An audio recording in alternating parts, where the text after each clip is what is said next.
That was University of Wisconsin professor Kevin Barrett, who has recently drawn criticism for plans to teach an Islamic studies course next fall that will incorporate conspiracy theories that the U.S. government was involved in the events of September 11th. Professor Barrett joins us now. Professor, can you give us the context within which you teach this? Okay, what you've just seen here is he used a nonverbal gesture with his hands and an outward motion to kind of scatter his thinking, and then swayed both of his hands over to his left shoulder, which would give the subconscious impression of being far to the left, and also kind of distracts his thinking a little bit. So that's what he's doing. That's why his hands are all over the place, and then they swing over to his left shoulder to send the subconscious message that he is an extremist, a left-winger. Okay? Can you give us the context within which you teach this? Well, yeah, sure. I'm teaching an introductory course on Islam, and I think it's really important to cover these contemporary political issues, and one of them is, of course, the so-called war on terror. Now, the fact is that the great majority of the world's Muslims believe that 9/11 was an inside job. Oh, but that's your opinion, right? Again, manipulation is all about timing and redirecting and trying to take control of somebody when they're speaking. Here, you see a great example of that by saying that's your opinion, even though he just stated there's a vast number of people that are waking up, even though he specifies the Muslim community. That's not true. It's all over the world.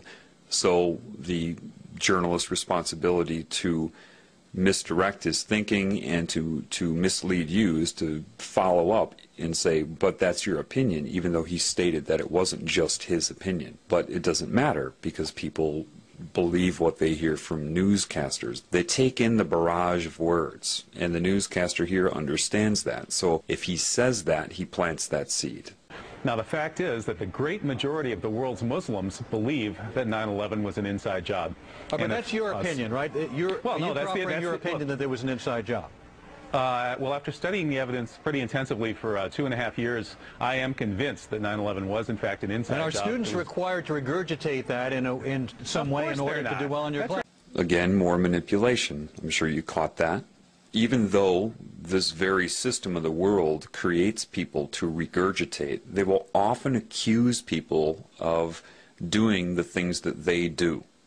It's just part of it, okay? So by saying our students required to regurgitate that gives the subconscious impression that he is controlling their minds and not teaching them to think, when in actuality, to be able to see through the media, to be able to see what is going on, is not regurgitation. Any person that does regurgitate and only memorize and not think would not be able to see through it anyway. It doesn't matter. This is reverse psychology. This is just not even that. It's just manipulation. It's just name calling. It's I'm rubber, you're glue. Again, this is a way that he disrupts the guy's thinking with petty comments like that. He knows that this type of person would never want anybody to regurgitate anything, because that doesn't allow them to learn to think. Doesn't matter. If there's an audience to this, he plants that seed again. Well, after studying the evidence pretty intensively for 2.5 years, I am convinced that 9/11 was, in fact, an inside job. And are students required to regurgitate that in some way in order to do well in your class? That's ridiculous. No, I'm not interested in making students regurgitate anything. All right, Mr. Barrett, Sean Hannity here. Do you really believe that 9/11 was an inside job? Okay, Sean Hannity. I never watched Fox News before, but within seconds of seeing this guy, you can just see that he is a snake. At least he is currently conducting himself as such. Now, this is pretty basic what he's doing. He's not giving eye contact. He's pretending to be bored with the guy's very presence. And this is a way to discredit him that way, as if he's just some sort of gnat and not even worth considering, and that's why he's purposely looking down and acting bored when he talks to him.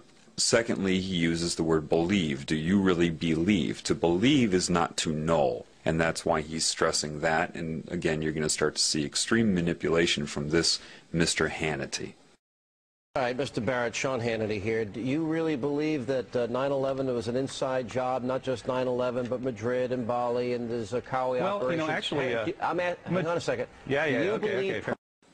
All right, so what he does is he tries to take control of this conversation right away. He insinuates something, and the professor was smart enough to catch what he was saying, and then when he tried to respond to that, he interrupts him to take control. Now, notice, and I'll point this out in a little bit, when he puts his hand up in the OK sign, you're about to learn what that really means and what they use it for. But for now, just understand that that's how they'll do it. They'll insult you while they speak and try to continue speaking before you can actually reply to it. And therefore, it makes the professor look nuts. You know what I mean? Because if people don't catch this neuro-linguistic programming, if they don't catch the manipulation, you know, which is comprises the majority of the audience anyway, nevertheless, if they don't catch it, then he can do that. He can take those cheap shots, and when the professor tries to correct those, then he interrupts him, says, hey, hold on, you know, and then tries to make him look rude for interrupting and take control over him and disrupt his thinking at the same time. Well, you know, actually... hang on a second. Do you believe personally that these are inside jobs, yes or no? It's not quite that simple. Okay, believe personally, that's another way to plant that into your psyche, that it is just he that believes this, and then he uses the yes or no trap, because that is, again, misleading if you can't see that. The way he twisted around that question would not allow the professor to be able to give a yes or no answer, because he injected manipulation into the question itself. So, when the professor tries to say that, of course, then it puts him under pressure. The professor is smart enough to catch that, and it isn't that simple, and he understands. The professor knew, of course, what I'm telling you right now. However, time is ticking. He only has so much time on the air, and their job is to disrupt his thinking as much as possible and make as many hidden accusations as they can and as many subconscious embeds into how to perceive the professor as they can in the short amount of time that he's on the air, and that's their only job, is to discredit and disrupt. Okay? But he did catch it. Now he has to respond to that rather than being able to say anything that matters. And that's what they do. Another good person at this is Stephen Colbert. If you watch Stephen Colbert with any of his interviews, his whole job is to discredit and disrupt. That's what he does, and you keep it moving. It's very, very petty, but these are the people that you allow to run you, okay? So know that, and that's what's going on right here. Yes or no? It's not quite that simple. I do know, I don't believe, I know that 9/11 was an inside job. Professor Stephen Jones has found residue of thermate on the steel samples from the World Trade Center. We now know that it was taken down in a controlled demolition. All right, so you believe that the buildings came down in a controlled demolition? Okay, so the professor did a really good job of identifying his manipulation by saying, I don't believe, I know. And because he was starting to get through that, Hannity interrupts him and says, I don't have a lot of time. Well, wait a minute, you just asked him a question, and now he's able to break through your manipulation, and suddenly you don't have a lot of time for the very answer to the question that you just asked. The next thing you see, he asks him, what evidence does he have? And he interrupted him giving the evidence to ask him what evidence he has. Why? Of course, he's not interested in hearing the evidence or anybody else hearing it. He's interested in interrupting him and planting another embed into the psyche that what he happens to be saying right now is somehow not evidence. It's all misdirection of focus, redirection of focus, disrupting, interrupting, gaining control, and, you know, it's this very petty, they rely on these petty techniques. Now, at the end of this, he does something that a lot of you probably aren't aware of. He does a hand gesture. He takes both of his hands and he puts them up in front of his head and then pulls them down. And he pretends he's talking about the buildings falling down. What that is I don't know what they would term it. I'm just intuitive. I'm perceptive. I can see what they're doing. That's sorcery. Sorcery is just anything that is used to circumvent the conscious mind, to control the mind. That gesture is designed to take away his zest, his focus, his power. By bringing his hands down like that, he's trying to subconsciously take away the focus of the professor, take away his power. And that's exactly what he's doing, and that's what you're seeing, and I'll play that again for you. Inside job. Professor Stephen Jones has found residue of thermate on the steel samples from the World Trade Center. We now know that it was taken down in a controlled demolition. So you believe that the buildings came down in a controlled demolition, right? Well, I don't believe it. I've looked at the evidence, you're right, and the evidence is overwhelming. All right, the evidence is overwhelming to you because you're a conspiracy nut, but no, you know, actually, putting all of that you, aside, I ask your viewers to take... Okay. Now, in this one, I'm sure you caught the obvious part, but you probably did not catch the neuro-linguistic programming. What exactly is neuro-linguistic programming? Simply put, it's dual meaning that is speaking to the subconscious. Now, of course, he's shaping public opinion by saying, it's obvious to you because you are a conspiracy nut. Well, remember now, people are very phobic of being called anything that goes against the norm. So if you agree with him, oh, then you're a nut, and people, you know, they can't escape their own ego. So that's used to shape him. What you probably didn't catch is him saying, but, you know, putting that all aside, this is neuro-linguistic programming. Now, pay attention here. You're a conspiracy nut, but putting that all aside, what that is doing is he's directing your subconscious mind and your conscious mind to store that label, that impression of him. Put it aside. Keep that. It's called anchoring. In neuro-linguistic programming, because I've watched a little bit of it. I didn't need to watch it to pick up on how they do this, but it allows you to get some of their terminology down. They call this anchoring. Anchoring a thought, anchoring a concept, anchoring a feeling. Putting all of that aside means put that aside in your mind. He's a conspiracy nut. Do you see how they manipulate you? That's a very good lesson right there in neuro-linguistic programming. all right, the evidence is overwhelming to you because you're a Sure conspiracy nut, but no, you know, actually, putting all that of you, aside, I ask your viewers to take a look at this evidence for themselves. They can go to st911.org. That's all right, Scholars for 9/11 Truth. Take a look. Take a look at the demolitions. I know you Morgan Reynolds, the former Bush administration official. Okay, that's pretty obvious. You see how he's treating him. Very nonchalant, irritated, bored. And I know you think you're the smartest guy in the world. This is, you know, the typical you're a know-it-all type of comment. If you watch that David Icke video where he goes back on Wogan, he draws attention to the same thing where he said, whoa, that's a cheap shot when he said, you know it all. And the response was accurate. I'm not saying I know it all. But people are trained to hate people who, quote, know it all. Why? Because they want you to be dumb. That's why in society you have catchphrases that go around that people use, like, you think too much, you're too deep, you know it all. These have all become derogatory terms in this new Orwellian society. Haven't you noticed that? His response is petty and childish, but he means to be this way. It does nothing, it addresses nothing. He can't think of anything to say in response to the professor, so he has to take a cheap shot like this. I know you think you're the smartest guy in the world. That should be obvious to you, that is just overdoing it, creating, manifesting an insult, just again for one reason and one reason only, to disrupt his thinking and to program your mind on how to view him. Take a look at the demolitions. I know you Morgan Reynolds, the former Bush administration official, says that the Bush administration blew the World Trade Center to kingdom come. That's a direct quote from a member of the Bush administration itself. I know. They blew the World Trade Center to kingdom come. The Jews were told to leave. Well, we've heard a lot of these sick, bizarre theories. Okay, so suddenly he's an anti-Semite? When did that come about? I didn't hear him say anything about the Jews. What he's doing here is he's trying to link him to anti-Semitism.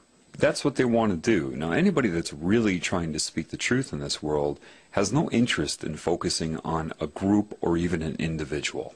What they try to focus on is the problem in general, outside of any group or individual that may be manifesting the symptoms of the problem.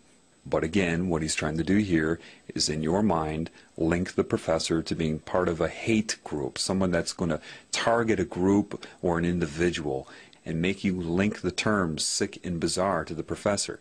He didn't say anything about the Jewish community. Nothing. So catch that. See how he's trying to link the professor to it. The World Trade Center to kingdom come. That's a direct quote from a member of the Bush administration itself. I know. They blew the World Trade Center to kingdom come. The Jews were told to leave. Well, we've heard a lot of these sick, bizarre theories. That's and I don't believe any of them, but you're allowed to believe what you want, but that's not what's at hand here. Okay, now another thing, just to make you aware, again, of just how much they're programming your mind. To you, it looks like a man that said that's not the issue at hand here. You need to start learning their language. Their language is dual meaning, which goes hand in hand with neuro-linguistic programming. The issue at hand here, what he's doing is directing the professor to look at his hand. Now, why would he have the professor look at his hand? Well, if you look at his hand right now, you see it as what you've been told is the OK sign, right? Well, let's show you what it really means.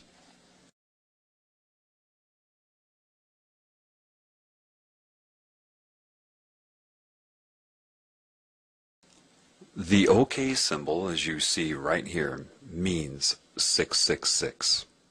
For some reason, 666 has some sort of control over the mind. Now, it could have something to do with the beast computers many of you have read about. It's sorcery. It is putting a hex on somebody. It is subconscious symbolism that somehow affects some people. It doesn't affect everybody. But he's using that, and he was directing the professor to look at his hand to use sorcery on him. It's not that one thing will work. They try to use as many combinations of things as they can. But that is a symbol, and it means 666, and that is why he told him to look at his hand, or the issue at hand here told his mind subconsciously to look at his hand. Do you see? And that is what just occurred there. That's not what's at hand here, meaning you are not allowed to believe what you want. And that also tells the population looking at him, because remember, he is also talking to people that are watching television. And so they are also instructed to look at his hand subconsciously or take notice of it subconsciously. And when he says you're allowed to believe what you want, but that's not what's at hand here, he's saying with the 666 rule over your mind, you are not allowed to believe what you want, and that speaks to your subconscious mind and programs people to not think. And that's what it means all around and all together. That's what just happened. Of them, but you're allowed to believe what you want, but that's not what's at hand here. The issue is whether or not science. You, with your bizarre theories, are the best. I think you have the bizarre theory. You think it was 19 Hang on bucks? a second. Okay, again saying his issues, his views are bizarre, right? But the reason he puts up his pinky there is because that is the weakest finger, that it would imply a small penis, not a potent man, using that in reference to him, saying that he is impotent, that he is bizarre, that he is weak, and that he is of the pinky. And that's why he chooses, of all fingers and all gestures, to speak about his theories, he puts his pinky up. And these are all subconscious sorcery methods. Again, sorcery is not some guy wearing a magician's hat. Part of sorcery is speaking to and manipulating the conscious mind from the subconscious. Well, it's a question whether or of not science. You, with your bizarre theories, are the best. I think you have the most bizarre theory. You think it was 19 Hang on a bucks? second. Guys with box cutters led I know, by a you're guy on very angry dialysis man. in a cave in Afghanistan? That's ridiculous. Yeah. I mean, that's the craziest conspiracy theory of all of them. Mm-hmm. Okay, I wish I had the Twilight Zone music. Now, here's my next. See, all he can say is something to discredit him. I wish I had the Twilight Zone music. And then the people watching the televisions that say, yes, that must be weird. Twilight Zone music is weird. And the honest and credible news reporter is saying that about him. Okay? Now you see that all the neuro-linguistic programming is starting to get to the professor. He's starting to screw up his words. He's starting to screw up his concentration. He's mispronouncing. That's because there's a lot of negative energy being focused on him, interrupting his thought process. So you can see how he's starting to screw up his words, but he's still holding, with all of that working against him and being unaware of those techniques, he still holds his own, but you start to see it get to him a little bit. Yeah. I mean, that's the craziest conspiracy theory of all of them. Mm-hmm. Okay, I wish I had the Twilight Zone music. Now, here's my next question. The issue that is at hand here, you're entitled to have your opinion. I don't really care what you believe. But if we're talking about a captive group of students in a class... Again, making a bored face as if he's nothing. He's the pinky. He's lower than low. I really don't care what you believe. But if we're talking about a captive group of students... Okay, first he said that they implied that he wants his students to regurgitate. Now he's holding them captive, which goes hand in hand with what? Terrorism, hostages. He's subconsciously painting this professor to be what? A terrorist. So not only have they discredited him, but people are already getting in their minds that with this neuro-linguistic programming, now you understand what neuro-linguistic programming is. Neural, brain, linguistic, speech, programming the brain with speech via the subconscious. Dual meaning. I don't really care what you believe, but if we're talking about a captive group of students in a classroom, the question we've got to captive. Hang on a second. Well, they're sitting in your classroom, and you have a position of authority. I'm wondering, the question is whether or not you're the most competent to teach them. And most people think you're a nut. Now, this one should be obvious. Isn't he a person that's in a position of authority? And isn't he about as incompetent as you can get as far as love and honesty and caring about other life forms? Yet he turns it around because people believe what they hear and what they read. So if he says it first, and that's a big part of this, is trying to say things first before somebody else can say something, then it seems like they will always be on the defensive. And that's the whole point, is to keep the professor on the defensive. All right? And saying that he is detrimental to his students, when the truth is Fox News is incredibly detrimental to you, just in this short clip I'm showing you here, and people are watching this all day long. And most people think you're a nut. Most people think your views are not even worth listening to. We just had a poll here in Madison, and we found that 90% of the respondents at Channel 3000 poll said that I should be allowed to teach. Only 10% said I shouldn't. That's the question And 60%, I don't think what your views are. 60% agreed with me about the questions I'm raising about 9/11. 60% of the respondents. I think you're in the minority. Right to speak. I don't think this is the proper forum, though, for people that hold extremist views like yourself. Okay, first of all, when he says no, like that, what he's doing is he's programming the television viewers' collective consciousness to disregard the results of that poll. He says no, and then your mind says no to the information he just gave. These are just little tricks he slips in there. And most people think he's a nut. What? But see, people watch that, of course, and they store that in their mind as fact. Of course, most people do not think he is a nut. But if he says that, he programs anybody watching this television program, hint, hint, that everybody thinks he's a nut. So I will too, to fit in. Where did he get that number? How does he know most people think that he's a nut? Think about it. They don't. He just says it, and then the professor has to respond to that. He's totally disrupting the whole interview. So it appears to people, because time is moving by, that there's actually an interview going on here. But it's not. It's only about disrupting and discrediting and programming your opinion. Okay, first of all, I used to live in Madison, Wisconsin, and I can tell you that people did not think that he was crazy. It was the television that began to program people to think that he was crazy. Again, now, extremist views like yourself. Now, they already set the stage in your mind, or the viewer's mind, before he brought that up in the beginning, when that first reporter took his hands and whipped him over to the left side of his shoulder to subconsciously say that he's an extreme leftist. He's on the extreme left. So now they're reinforcing that, telling you to believe that he is extremist, that these are extreme things. Well, Fox is 666. Look, I mean, just look what they're doing. Look what I'm pointing out to you. Once you start to understand the dual meaning of neuro-linguistic programming, things become crystal clear to you. About the questions I'm raising about 9/11, 60% of the respondents. I think you're in the minority. Right to speak. I don't think this is the proper forum, though, for people that hold extremist views like yourself. Reasonable you guys people are extremists. Reasonable people. Now notice what he did there. He took his hands and he gestured them towards himself and said reasonable people while pointing to himself. Therefore, your subconscious and your conscious mind is shaped to see Sean Hannity as the reasonable person.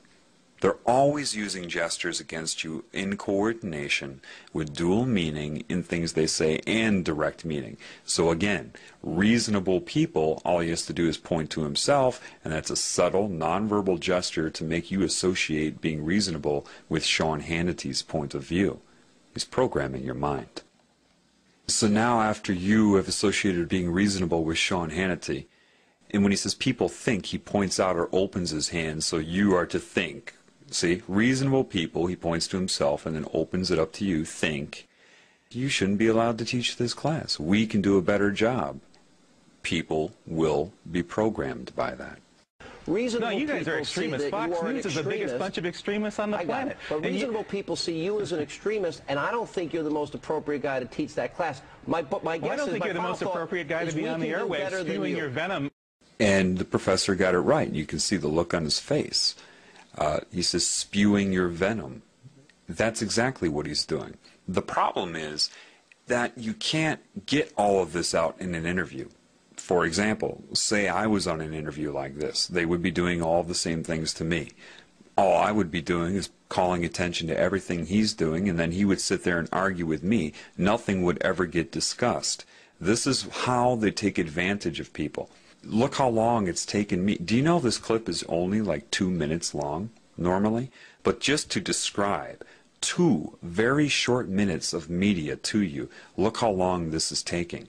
That's the problem. That's why I haven't done it before, because I can sit here and explain it to you, but you need to open up your eyes so you can see it for yourself, because it all happens way too quickly. If you try to explain something that happens in a 3-second period, if you're not educated on that, if you're not aware of it, it will go by way too fast before you can bring somebody up to speed to understand what's going on.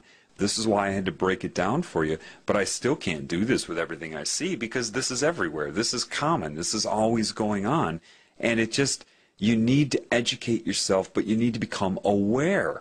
Again, dual meaning, neuro-linguistic programming, gesturing, association of concepts and beliefs to link them, anchor them in your mind, to misdirect your perception, your beliefs, and your ability to perceive reality in general.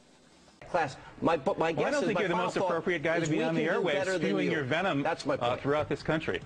I think you guys should be taken off the airwaves because you are the guys who are... We don't want to silence anybody. You teach and we'll do Hannity and Combs. Thank you, Professor. Coming up, we'll have a... We don't want to silence anybody. That's exactly what they have just done. Though you heard a lot of speaking going on, nothing was able to get out into the open. They completely took control of this poor man. And he's brave, okay, to get out there, lose his job, and to speak the truth. And they hound him like bees. They're using techniques that are hidden, that are sorcery. They're of sorcery in their nature. They're hypnotic. They're using negative energy, manipulative techniques, childish argument techniques.